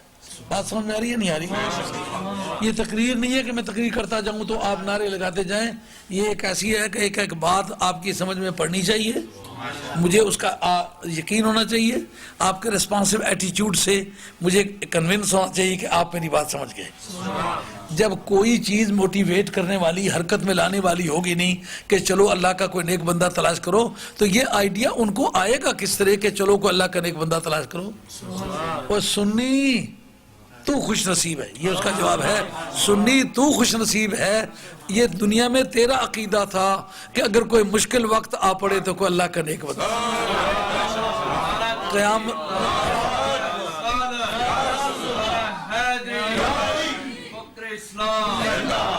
قیامت میں سب سے پہلے تیرا عقیدہ تسلیم ہوگا، بعد میں قیامت شروع ہوگی.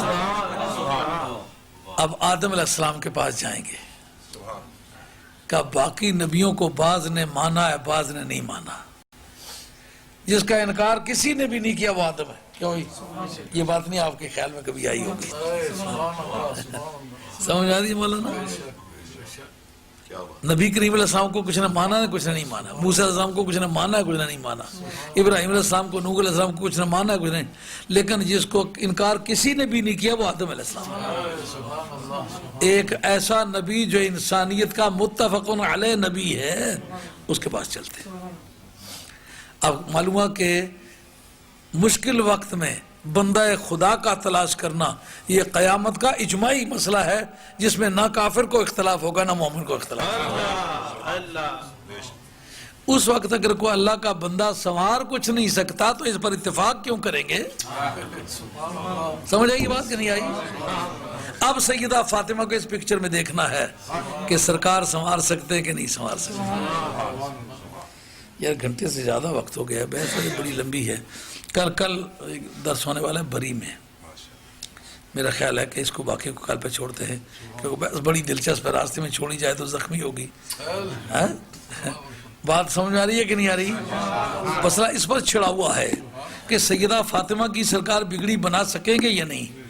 بگڑے گی کیوں، لیکن جب جن کی بگڑی ہوئی ہے ان کی بنائیں گے تو فاطمہ کی بگڑی کیوں نہیں بنا سکیں گے؟ اور یہ قیامت کا اجماعی مسئلہ ہے۔ آدم علیہ السلام کے پاس انسانیت ساری اکٹھی ہے، آدم علیہ السلام کے دروازے پر ہے۔ اس سے اگلی بحث جو انشاءاللہ کل کریں گے۔ اس وقت اجازت چاہتا ہوں، وما علینا الا البلاغ المبین وآخر دعوانا ان الحمد للہ رب العالمین۔ ہاں ایک مسئلہ یہ یاد رکھ لو، ہاں بھئی ہمارے ہاں لندن میں 9 مئی کو، دھیان سے بات سنیں بھائی، آپ سے باتیں بیٹے نہیں کرنی، 9 مئی بروز اتوار 11 بجے دن ہمارے لندن میں میلاد شریف کے جلوس کا اہتمام کیا جا رہا ہے، اور الحمدللہ اللہ تعالیٰ نے یہ ہمیں عزت عطا فرمائی ہے کہ انگلستان میں اس کام کو وسیع پیمانے پر پہلی مرتبہ لندن میں ہم نے یہ کام شروع کیا تھا۔ اب وہ الحمدللہ پورے جوبنوں پر ہے، پورے ملک میں، تو اس میں آپ لوگوں کو، علماء کو بھی اور عوام کو بھی، شرفاء کو بھی دعوت ہے۔ اگر آپ مہربانی فرمائیں آپ کی بڑی زیادہ نوازی ہوگی۔ اس میں ملک بھر کے صف اول کے علماء بھی، صوفیاء بھی، اہل اللہ بھی، سب سے درخواست کی ہوئی ہے، جن کے مقدر میں ہوگا وہ تشریف لائیں گے، مگر کافی امید ہے کہ جو بھاری اکثریت ہے انشاءاللہ اس دن وہاں موجود ہوگی۔ اگرچہ اس دن اور بھی کئی جگہوں میں چھوٹے موٹے جلوس ہیں، لیکن ہمارے جلوس کی جو اطلاعات ہیں کافی وزنی ہیں، اور اللہ کے فضل و کرم سے وسیع پیمانے پر وہ کام ہونے والا ہے۔ ایک تو یہ بات آپ ذہن میں رکھیں، یہاں سے ان لوگوں نے کوئی کوچ وغیرہ یہاں سے دوستوں نے، ہاں مانچسٹر والوں نے بھی کی ہوئی ہے، بریڈ فورڈ والوں نے، شیفیلڈ والوں نے، اس طرح اگلے ٹاؤن کی جو ہے مختلف ہیں، کسی جگہ سے 2 کوچیں ان دوستوں نے کی ہوئی ہیں، بارہ وسیع پیمانے پر ہو رہا ہے۔ ایک بات یہ یاد رکھیں، جب میں نے شام کی نماز پڑھی ہے تو آدمی کلمہ شریف اس طرح پڑھ رہے تھے جیسا کہ کسی کا ڈر ہوتا ہے نا کہ مارے گا اگر اونچی آواز کی تو۔ اس کے بارے میں میری عاجزانہ درخواست ہے کہ یہ اہل سنت کا مذہب ہے اور کتب سیاح کی حدیث ہے۔ حضرت عبداللہ بن عباس راوی ہیں اس کے، آپ فرماتے ہیں ان رفع الصوت بالذکر حین ینصرف الناس عن المکتوبۃ کان علی عہد النبی صلی اللہ علیہ وسلم، کہ جس فرض نمازوں سے لوگ نبی پاک علیہ السلام سلام پھیرا کرتے تھے تو اونچی آواز سے ذکر کرنا نبی پاک علیہ السلام کے اپنے عہد میں جاری رہا ہے۔ یہ بات یہ حدیث مسلم شریف میں بھی ہے اور ترمذی شریف میں بھی ہے۔ میں آپ کا یہ چند آدمیوں کا میں پیر ہوں، ایک کام میں کرتا ہوں، ایک سرکار کرتے تھے، اب میرے کام کی حیثیت کیا ٹھہرے گی سرکار کے کام کے مقابلے میں؟ اگر میں ایک ایسے کام کی تعلیم آپ کو دینے شروع کر دوں جو سرکار کے کام کے خلاف ہے تو بعد پیر کی مانیں گے یا پیروں کے نبی کی مانیں گے؟ یہ حدیث مسلم شریف کے اندر بھی موجود ہے اور بخاری شریف کے اندر بھی موجود ہے۔ اور حضرت عبداللہ بن عباس رضی اللہ عنہ کہتے ہیں کنت عارف انقضاء صلاۃ رسول اللہ صلی اللہ علیہ وسلم برفع الصوت بالذکر حین ینصرف الناس علی المکتوبہ، ہمیں چونکہ ہم لوگ بچے تھے پیچھے کھڑے ہوتے تھے اور اتنا اجتماع ہوتا تھا کہ حضور کی آواز براہ راست ہمیں نہیں پہنچ سکتی تھی، اس لیے ہمیں جو پتہ چلتا تھا سرکار کے فراغت کا وہ اس سے پتہ چلتا تھا جب لوگ اونچی آواز سے کلمہ پڑھتے تھے نا تو ہم اگر پیچھے سے آئے تو پھر ہم اپنی نماز الگ نیت کر لیتے تھے، وگرنہ ہم پیچھے آ کر کے نیت کرنے کی ٹرائی کرتے تھے۔ اونچی آواز کے ذکر سے پتہ چلتا تھا سرکار دو عالم صاحب نے نماز سے سلام پھیر لیا ہے۔ ایک دوسرا یہ کہ قبلے کی طرف منہ کر کے دعا مانگنا مسنون ہے، باعث برکت ہے۔ ہر اکیلا آدمی یا مقتدی امام کے لیے قبلے کی طرف منہ کر کے دعا مانگنا مکروہ ہے۔ یہ لکھا ہے حضرت شاہ عبدالحق مقدس دہلوی رحمۃ اللہ لمعات التنقی شرح مشکات المصابیح میں۔ اس کی وجہ کیا بتلائی ہے؟ کیا کہ اگر امام اس سے آگے کر کے منہ تو کرے تو شیعہ کا ایک طبقہ ہے جو نماز کے اندر ہی اسی طرح ہاتھ اٹھا کر کے دعا مانگتے ہیں، تو سمجھے کہ شاید شیعہ کی نماز ہے۔ یہ ابھی تک امام صاحب لگے ہوئے ہیں، امام صاحب نے بھی ہاتھ کھڑے کیے، مقتدیوں نے بھی، تو امام صاحب اپنا منہ پھیر لیں تاکہ یہ پتہ چل جائے یہ نماز کے بعد کی دعا ہے، یہ نماز کے اندر کی دعا نہیں ہے۔ تو اس لیے آپ لوگ یہ ان باتوں کا دھیان کیا کریں. یہ میری عاجزانہ درخواست ہے. میں کسی پر تنقید نہیں کرنا چاہتا. جو باتیں میرے مطالعے میں گزری ہوئی ہیں اور تحقیق کے ساتھ گزری ہیں، ایسی بات کرنے کا میں عادی نہیں ہوں کہ اس وقت کو بات کر ڈالوں. کوئی مجھے آگے کہے جناب کہاں لکھی ہوئی ہے، تو دیکھو میں نے کہیں دیکھی تھی، نہیں کہیں نہیں، کتاب کا نام لے رہا ہوں، کتاب کے اندر دیکھی ہے. تو آپ ان باتوں کی پابندی کریں. اور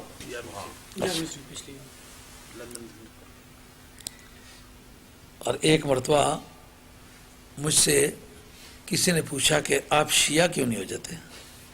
میں نے کہا میرے باپ دادے شیعہ ہوتے تو میں بھی ہو جاتا. انہوں نے کہا آپ کے پاس کیا ثبوت ہے کہ وہ شیعہ نہیں تھے؟ میں نے کہا میرے پاس شیعہ کی کتابوں کا ثبوت ہے کہ وہ شیعہ نہیں تھے.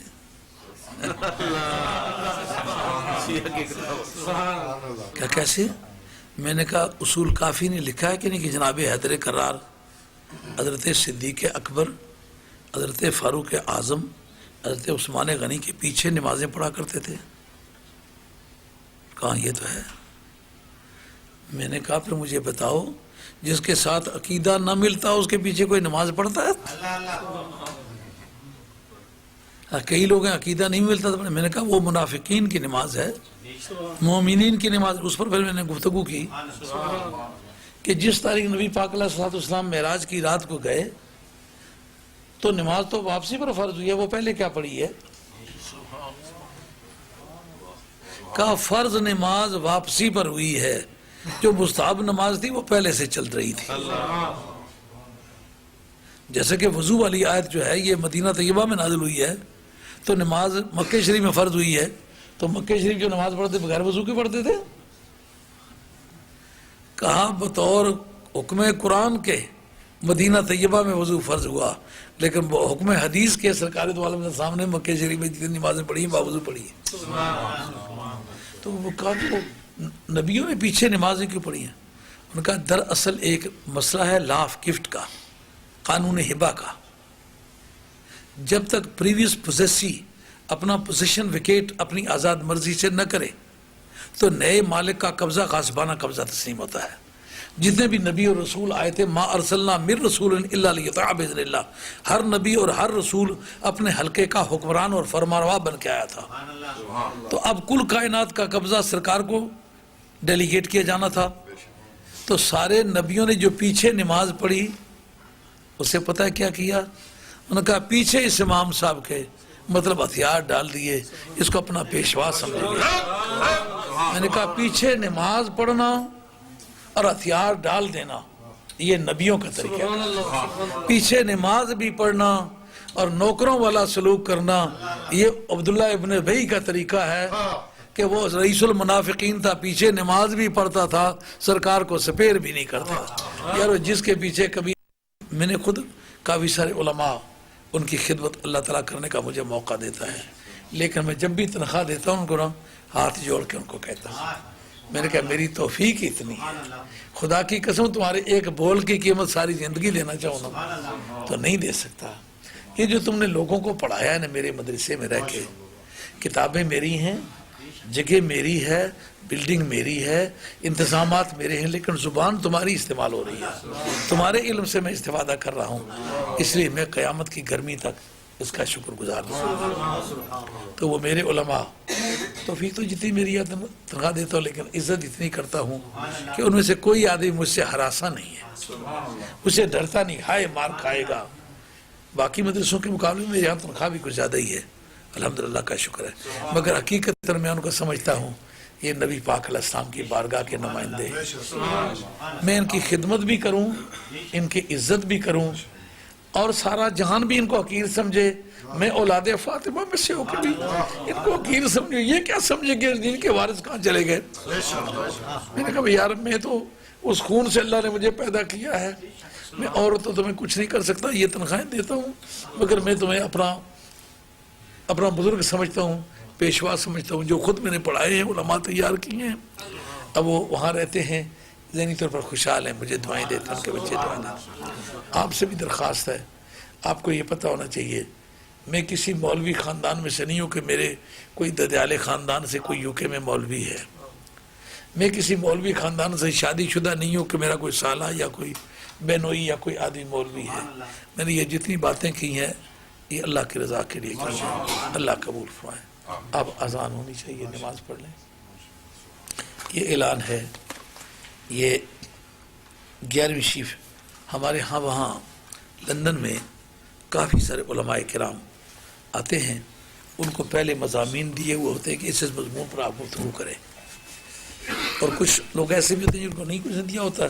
بہرحال وہ آتے ہیں, جب تقریریں کرتے ہیں پھر میں ان پر تبصرہ کرتا ہوں. اس کے اندر وہ جتنے بھی پہلو اوپر نیچے ہو گئے ہوتے ہیں نا, سب کو پھر میں وہ ٹائٹ کرتا ہوں. اس پر وہ میرے تبصرے موجود ہیں, کیونکہ میرے پلیٹ فارم پر کوئی بات کرے, بات کچی ہو, تو پھر کئی میرے اپنے ساتھی ہیں جن کی باتوں پر میں نے گفتگو کی ہوتی ہے اور وہ کچھ فرق نکل گیا ہوتا ہے, وہ پھر برا نہیں سمجھتے, اس لیے کہ میں ان کی عزت کرتا ہوں, اور وہ جو کمی بیشی ہوتی ہے وہ اللہ کے دین کے لیے اس کو درست کرتا ہوں.